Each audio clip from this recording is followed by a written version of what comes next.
lang kaya naton. As much as possible, mga bata naton, mga abya naton, tsata naton, tiksa naton. That's the true worship. Ano ba, we are willing to, baka willing ka ba lang mangimbitar? Di ba? Willing ka mangimbitar. That's why sa aton mga utod ko sa Ginoo, ang atong kagalingon, ibutang gid sa tubangan sa Ginoo sang tsakto. Para makimbitar ka sa tsakto. Kaya sometimes, ginatulog ka, may isa ka lalaki. Nasa lang yung testimony? Tuni. May isa ka lalaki.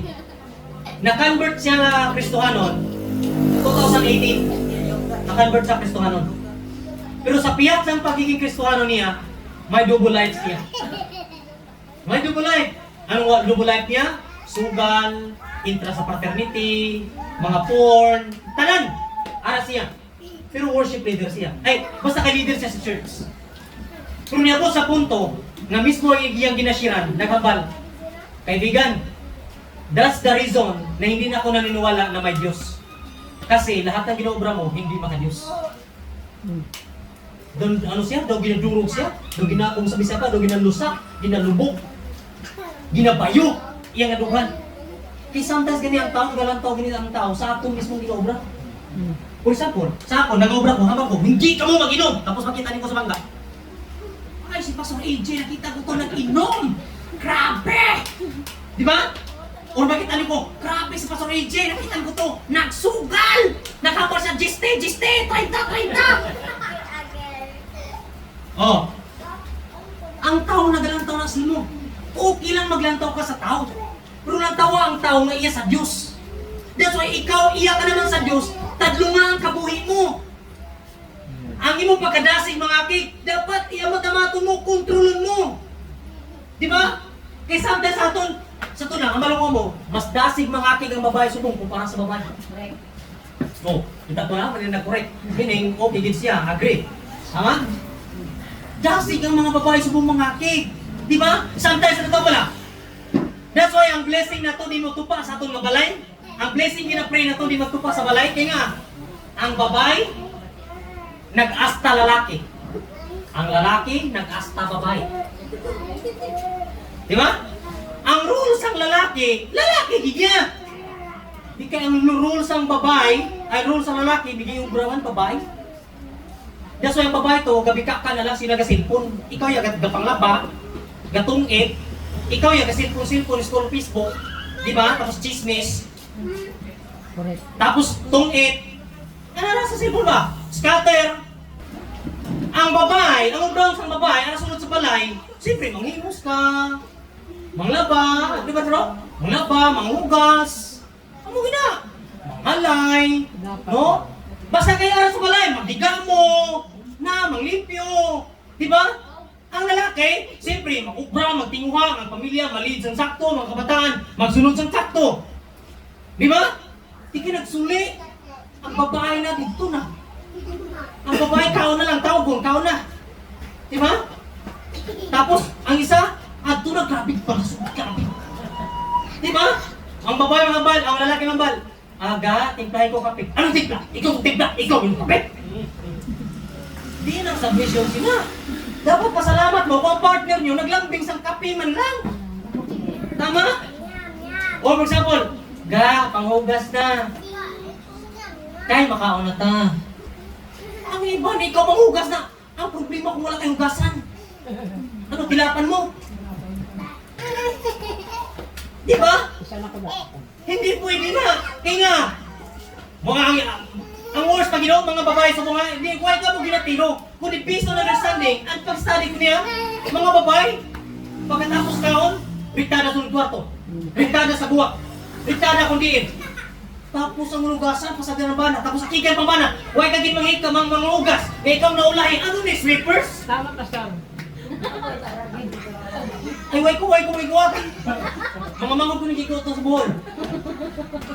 Sa tulad, dapat, kung bisan pa ikaw na una kaon o naulahin siyang kaon, babae ka, manghugas ka na, feeling ka. Hindi kayo una kagit. Ikaw na ulay kaon mo, Jonathan, ikaw manghugas. Ay, hindi na mo na. Hindi na mo na. O may sabol, si Bro Bibi. Ikaw na ulahin. Bro Bibi, ikaw mo na manghugas. Hindi na. ang obligasyon sa babae. That's why wala tayong blessing, wala tayong peace of mind. Kaya obligasyon na ito, di ta magpatudlo. Gusto na ito ni-welcome ang lalaki. Tapos sunod na ako, nag-transfer na siya. Hindi na. Obligasyon sa asawa, ligaya. Oo! Kaya, hindi ko na-realize, hindi man ako yung gusto ganun ni Lord. Pwede mong basahan ng Genesis, ang babae, itry niya overcome ang lalaki para ano? Anti-yun. Hindi ko paganda. That's why ikaw kakakusubong, wala mga blessing, wala tadlong relasyon sa Diyos, wala paminsaron nga malinong, di ka makatulog sa tadlong. Tungod ikaw mismo sing kagaling mo tadlong unod. Gets nyo? I am talking this sa mga tao, wala man nagasunod sa Diyos totally. Pero kita kung nagasunod na lang, kita may gusto niya. Eh siyempre, may online pa tayo. Di ba?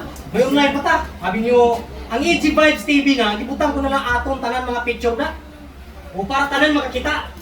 Di ba? For example, sa pag-preach ko din, may capture ko rin. I-post ko. Ate Maya. Maya. Sometimes sa ating mga utod, na ito na mag-gets, tama? Gets, ba? Gusto ko ipaintindi sa inyo para magtudlo niyo mas inyong kabataan. Para at dahil ng gabi, sila naman magtudlo. Kumbaga pasa-pasa ng tubay. Diba? For example, si Toto Vince. Oh, may asawa. Oh, may asawa. Oh, partner niya. Example lang ha. Mga 10 years na sila. Oh. Pag may problema ang isa, mag-asawa, istoryahanay. Tama? Kag manginsindihanay. Hindi sa tanang panahon ang tsakto babae. Kaya sometimes kung maminsan ka na ikaw ang tsakto, ikaw ang tama, may tama ka sa ulo. Oh, hindi sa tanang panahon may tama ang babae, bro. Sometimes tatamaan ka man. Oo. Di ba? That's why mga babae, hindi ka mo basta-away ng partner niya. Hindi ha. Tanan kini na igo. Pati online, igo sini. Correct. Tama? Tingnan mo utod ko. Gusto ko makita tanan ma-bless sa Diyos. Ako nagakalipay ko, bless ka mo. For example, si Bro Tikoy, may damo ng katuman. Ang pangalan niya, Bro Tikoy, Don Tikoy. Di ba? Siyempre, damo ng katuman. Praminigaraan pa ka. Di ba? Maubra ka siya. May pabor mo. Tama? May pabor eh. Oo. Damo na iya sa Diyos ang atong ginobrahan. Damo na may pabor. Supposed to be. Oh, malipay na. Magasinso si Bro Tikoy, magasinso ka mo. Magasinso sila Bro Jonathan. Sila ni Ma'am Day kag si Pastor Akin, na ibo mo na yan. Magasinso sila, malipay ka. Ako nga, Pastor, malipay ko yan. Why? At least ang pulong sa Ginoo nagtupa, matuod. Tama? Kaya ang pulong sa Ginoo, kung hindi magtupa man ang bawat isa sa ato, hindi na matuod. Pero one thing is for sure, promisa sa Ginoo naman, delighted me and I will give you the desires of your heart. Meaning, una-una ito ng Ginoo. Kaya yung desires sa itong tagipuson, ihatag nila sa Diyos. Di ba? For example, nag-ubra ka. Para kanino ka nag-ubra? Hindi ka sa... Hindi. Oh, for example, bawat isa sa itong nag-ubra. Kami ni si Day, si Bro Rocky, ka-ubra. Kanino ta nag-ubra? Para sa kagalingon? Hindi para sa pamilya. Ako nag-ubra ko para sa akong bata, sa akong asawa. Hindi para sa kagalingon ko. Ang pala kong sino, hindi ko halos di kabakal break. Naso, mayroon ko ng practice break Kaya nga sa lang, nalipay ko kung nalipay sila. Ngayon, makita mo na nga, wow! Di ba? Wala na siguro papabik ang nanay, mga kambal. Anak, kandarapa ka, salamat ka, kandarapa ka, naghirap ka. Wala siguro mo na papa ka mamay. Si nanay dayon, makakita niya sa kabaila, iyang kabataan, nag-asinso, nagtubo.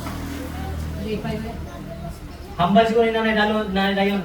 Ang word nga pasalamat, Lord, hindi pa na, kulang pa na. Yes, namin na.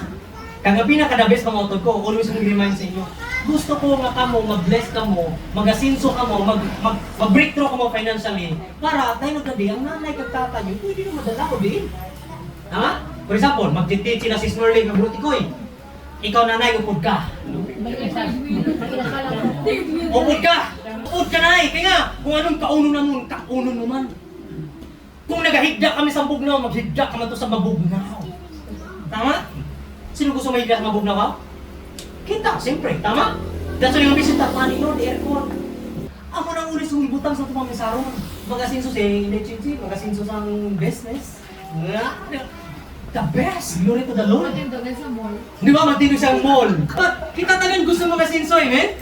Wala yung bawat isa sa ato. Wala ako, pastor. Gusto ko mamatay ko, nga pobre lang ko. Ikaw lang Di ba? Putli kayo mamatay nga, ano ka, gamurong ko yan. Putli na mo na, ha? Relax na nga eh. Dapat mamatay ka, nakasmile ka mo. Di ba? At least pag balsamam, pag gano'n, balsamor, ano nga?